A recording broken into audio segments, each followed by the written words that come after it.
Hello and welcome to the Dacia2 Explorers YouTube channel. My name's Adam and I'm one of the Dacia2 Explorers.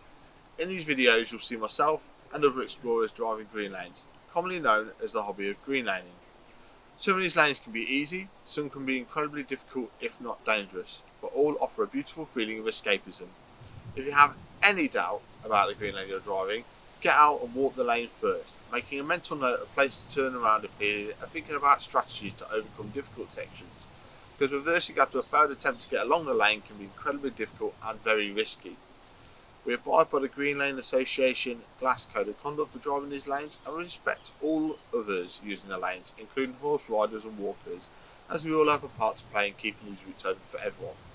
If you're thinking of green laning yourself, please consider joining the Green Lane Association to help fight to keep these lanes open and to help you understand more about this hobby. They also have a Trailwise 2 website which will significantly aid in your planning.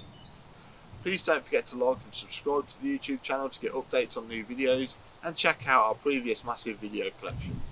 For more information head to the website www.dacia2explorers.co.uk, and finally, thanks for watching, stay safe and enjoy your trips.